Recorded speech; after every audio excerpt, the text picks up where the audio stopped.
বিয়ের আগে নিজেদেরকে পবিত্র করে নিয়েন আর কি। যদি অপবিত্র জীবনেও থাকেন বিয়ের আগেই নিজেকে পবিত্র করে নিয়েন। কারণ অনেকে দেখা যায় প্রেম করে নিজেরাই কাজী অফিসে গিয়ে বিয়ে করে ফেলছেন, এটার সাথে আমি একমত না।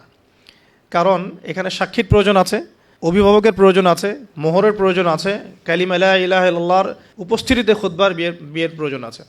তো এভাবে ম্যারেজগুলো যেগুলো হচ্ছে বেশিরভাগই আমাদেরকে জেনার দিকে নিয়ে যাচ্ছে, এবং দীর্ঘস্থায়ী জেনা, একদিন দুই দিন না, বছরের পর বছর থাকছেন জেনা করতেই আছে। একটা পয়েন্টস মিস করেছি, একটু টাচ করে দিই, যে বিয়ের আগে নিজেদেরকে পবিত্র করে নিয়েন আর কি। যদি অপবিত্র জীবনেও থাকেন বিয়ের আগেই নিজেকে পবিত্র করে নিয়েন। কারণ এটাই স্বাভাবিক যে একজন পবিত্র সত্তা আরেকজন পবিত্র সত্তাকে পাবে, এটাই স্বাভাবিক। অপবিত্রতা পবিত্রতা কখনো একসাথে হয় না। যদি একসাথে হয়ে যায় তখন বিশ্বযুদ্ধ লেগে যাবে আর কি। কথা বুঝতে পারছেন? নিজেকে আগে পবিত্র করে নিয়েন। আর পবিত্র করার জন্য আল্লাহর কাছে প্রমাণ করতে হবে যে আল্লাহ আমি তোমার বান্দা বা বান্দি। যখন আল্লাহ পাক দেখবেন হ্যাঁ আপনি সত্যি অনেস্টলি মন থেকে তওবা করছেন এবং পবিত্র হওয়ার চেষ্টা করছেন, আল্লাহ পাক সুযোগ করে দেবে ইনশাআল্লাহ তাআলা। এরপর একটা কথা, যে বিয়ের আগেই পড়াশোনার যে সিলেবাসগুলো যেগুলো বললাম এটা কভার করে নিয়েন। কারণ বিয়ের পরে এটা বলা সহজ যে বিয়ের পরে করে নিব, কিন্তু বিয়ের পর রেসপন্সিবিলিটি বাড়বে, এটা করার জন্য খুব একটা বেশি সময় পাবেন না। তো বিয়ের আগেই পড়াশোনাগুলো করে ফেলার চেষ্টা করলে ভালো হয়। আর বিয়ের পর গবেষণা করবেন, বিয়ের পরে হবে গবেষণা। আর বেসিক পড়াশোনার লেভেলগুলো বিয়ের আগে শেষ করে ফেলাটা খুব ভালো। এই জন্য গভর্নমেন্টের যে বয়সগুলো দেওয়া হয়েছে ফিক্স করে, এই বয়সগুলো প্রয়োজন আছে।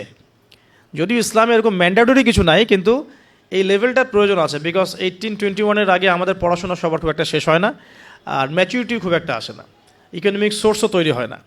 বিয়ের আগে কমপক্ষে একটা হালাল ইকোনমিক সোর্স তৈরি করেন, না হলে আপনার গায়রত ব্যক্তিত্ব কমে যাবে। যখন পুরুষদেরকে কারো কাছে হাত পাততে হয় তখন তাদের ব্যক্তিত্ব কমে যায়। আর পুরুষরা যখন স্বাবলম্বী থাকে, হোক সেটা মাসিক 10,000 বা 20,000ই হোক না কেন, স্বাবলম্বী থাকলে তারা গায়রতের পরিচয় দিতে পারবে ইনশাআল্লাহ। কারণ একটা কথা আছে যে ডলার টক্স, মানে ডলার বা টাকা, মানি টক্স, মানে কথা বলে আর কি। যখন আপনি সবার মানে ডিমান্ডগুলো ফুলফিল করতে পারছেন, আপনার বোন, আপনার স্ত্রী, সন্তান, শ্বশুর শাশুড়ি, আত্মীয় স্বজন, আপনি তখন সুপার হিরো। যখন আপনি পারছেন না, আপনার মুত্তাকি, আপনার তাকওয়া, আপনার ঈমান, আপনার অন্যান্য বিষয়গুলো খুব একটা মানুষের কাছে হাইলাইটেড হয় না। কারণ মানি টক্স, মানি কথা বলে আর কি। আপনার স্ট্যাটাস ইট টক্স, এটা কথা বলে।